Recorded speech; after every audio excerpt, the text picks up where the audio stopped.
যারা উপদেষ্টা মণ্ডলী হয়েছেন তারা কেউ গরিব মহল থেকে ওঠেন নাই। তারা গরিব মানুষের কষ্ট বোঝা মানুষটা, তারা সমাজের এলিট আপার ক্লাস।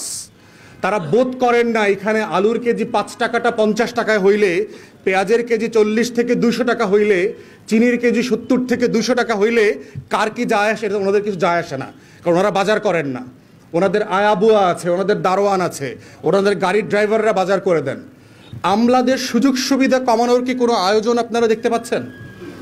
বাংলাদেশে আমলারা শুধু গাড়ি পায় না, তার ড্রাইভার এবং তেলের খরচের জন্য প্রতি মাসে 50,000 টাকা সে ক্যাশ পায়। তাহলে আপনি কত সুযোগ সুবিধা দিবেন তাকে?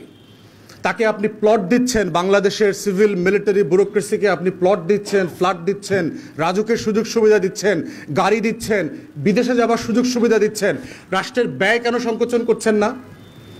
আপনার উপার্জন 3.5 লক্ষ কোটি টাকা, আপনি কেন 8 লক্ষ কোটি টাকার ফুটানি করছেন? একটা রাষ্ট্রকে এই যে ফুটানির ভিতর থেকে নিয়ে আপনি ব্যাংকরাপ্ট করে গেলে একটা সরকার চলে গেল, এরপরে তার দায় কার? ঋণ নেয় কে? সরকারগুলো ঋণ নেয় কাকে বিক্রি করে, কাকে বন্ধক রেখে? সে IMF এবং ওয়ার্ল্ড ব্যাংক থেকে ঋণ নেয়। দলকে বন্ধক রেখে? আওয়ামী লীগকে বন্ধক রেখে ঋণ নিয়েছে, না 20 কোটি মানুষকে বিশ্ব ব্যাংক এবং IMF এর কাছে বন্ধক রেখে টাকা নিয়েছে? তাহলে আমাদের বক্তব্য হচ্ছে, যে সরকার থাকবে আপনার দলকে বন্ধক রেখে ঋণ নেন। 20 কোটি মানুষকে বন্ধক রেখে ঋণ নিয়ে লুটপাটের যে বাণিজ্য, এই বাণিজ্যের অর্থনীতি থেকে আমরা বের হয়ে আসতে চাই। আমরা আয়ের ভিত্তিতে চলতে চাই, জনগণের টাকায় চলতে চাই। এত প্রবৃদ্ধি, এমপ্লয়মেন্ট নাই কেন? 40 লক্ষের উপরে শিক্ষিত গ্র্যাজুয়েট ছেলেমেয়েরা কেন বেকার? তাহলে আপনার স্ট্যাগফ্লেশন চলছে, যে আপনি শুধু দেখাচ্ছেন কৃত্রিমভাবে আপনার ইকোনমি বড় হচ্ছে, কিন্তু প্রবৃদ্ধি নাই, জব নাই, কর্মসংস্থান হচ্ছে না, এবং জেনুইন কোনো ডেভেলপমেন্ট আমরা রাস্তা দেখতে পাচ্ছি না। বরং দেখতে পাচ্ছি 16 থেকে 25 বিলিয়ন ডলার প্রতি বছর লন্ডার হচ্ছে, বাইরে চলে যাচ্ছে। তাই সামারি হচ্ছে, দুইটা সামারি এবি পার্টির পক্ষ থেকে। একটা হচ্ছে সিঙ্গেল ট্যাক্সে আসতে হবে, গ্র্যাজুয়ালি ভ্যাট বিলুপ্ত করে দিতে হবে, সকল ট্যাক্স বিলুপ্ত করে দেন। দ্বিতীয়ত হচ্ছে অস্টারিটি মেজারে আসেন। আমার যে গভর্নমেন্টের সাইজ দেখেন, আমার 60টা মন্ত্রী, আমেরিকার ফেডারেল মিনিস্ট্রি হইল 16টা 17টা। আপনি কি আমেরিকার থেকে বড়লোক দেশ হয়ে গেছেন? আপনার এত মন্ত্রী লাগবে কেন? এত সচিবালয় লাগবে কেন? এক সচিবালয়ে 4টা অধিদপ্তর আছে, কেন 4টা অধিদপ্তর লাগবে? তাহলে আবার মন্ত্রণালয় কেন দরকার? আপনি একই কাজ 4টা ডিপার্টমেন্টকে দিয়ে করাচ্ছেন। জাপানে সে 4th 5th লার্জেস্ট ইকোনমি, তার মিনিস্ট্রি হচ্ছে 11টা। আপনার কেন 60টা মন্ত্রণালয় লাগবে? আপনার অধিদপ্তর, তারপরে অটোনমাস বডি মিলায় রাষ্ট্রের প্রায় 85টা সংগঠন আছে। এত বড় গভর্নমেন্ট তো আমার দরকার নাই। বাংলাদেশের মতো অর্থনীতিতে আমার এর 1/10 ওয়ার্কফোর্স দিয়ে এই রাষ্ট্র চালানো সম্ভব। এবং এটাই হচ্ছে ডিজিটাল বাটপারি, যেটা আওয়ামী লীগ করে দিয়ে গেছে।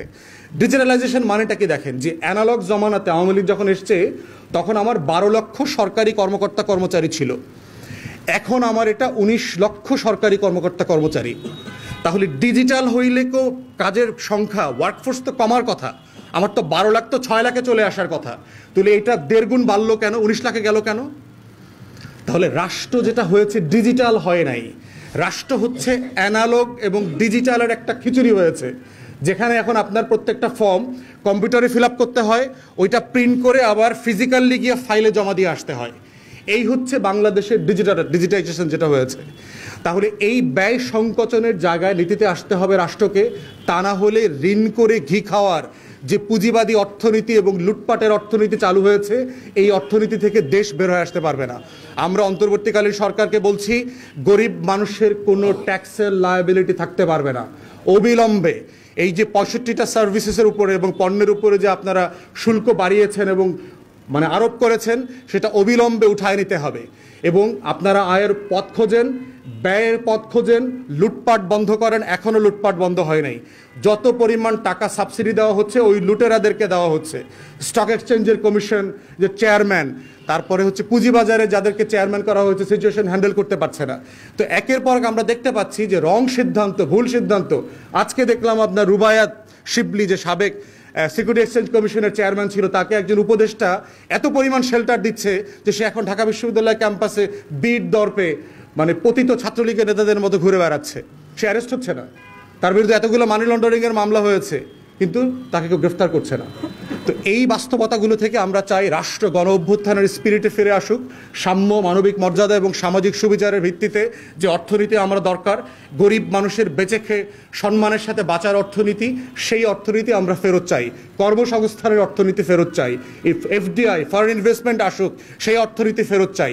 এবং সেজন্য আমলাতন্ত্রকে আপনারা কাটেন, ছোট করেন, সাইজ কমায় নিয়ে আসেন।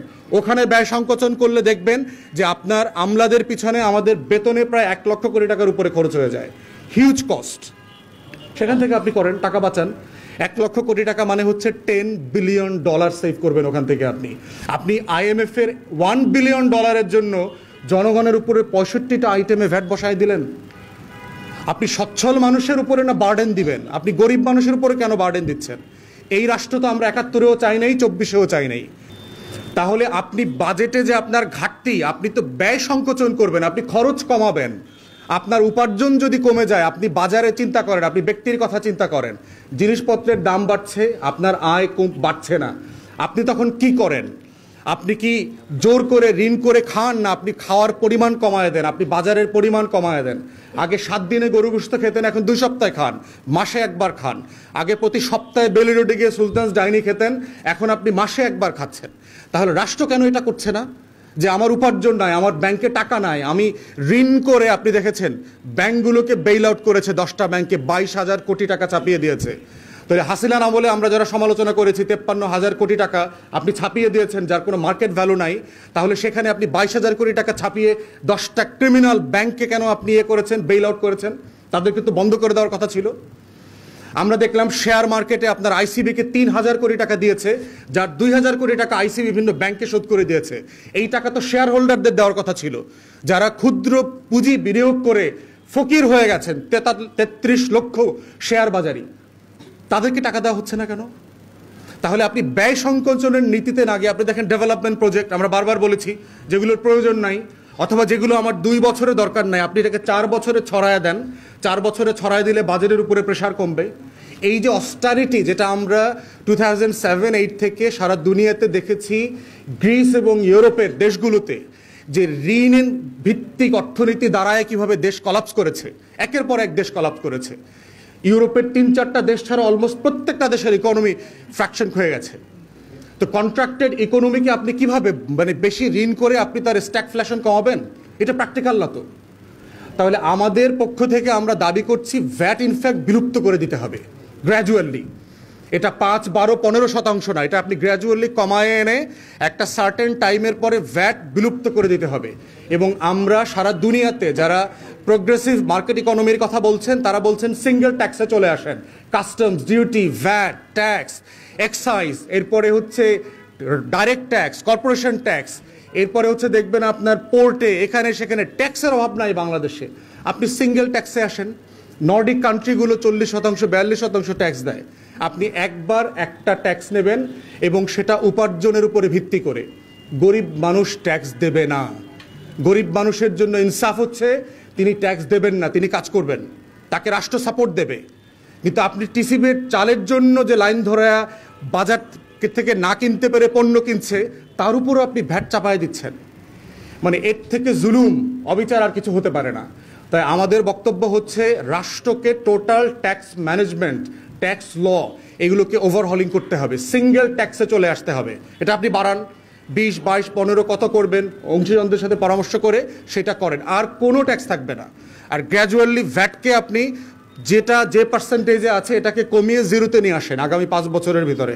আমরা সিঙ্গেল ট্যাক্সের কান্ট্রিতে দেখতে চাই। দ্বিতীয়ত হচ্ছে সরকার তাহলে বলবে আমি বাজেট ডেফিসিট কিভাবে ম্যানেজ করব। আপনি ডেফিসিট বাজেট কেন করছেন? তাই এবি পার্টির পক্ষ থেকে অবস্থান খুব পরিষ্কার। আমরা সাম্যের রাষ্ট্র চাই, পলিসিগুলোতে সাম্য, মানবিক মর্যাদা এবং ইনসাফ রিফ্লেক্টেড হবে, তেমন একটা রাষ্ট্র আকাঙ্ক্ষা করছি। এবং অবিলম্বে অংশীদারদের সাথে পরামর্শ না করে, ব্যবসায়ীদের সাথে পরামর্শ না করে যে অবৈধ, অপ্রাসঙ্গিক, অযৌক্তিক সিদ্ধান্ত নেওয়া হয়েছে সেটা বাতিল করা হোক। এটা বলে আমি আমার ব্রিফিংয়ের অংশ শেষ করছি।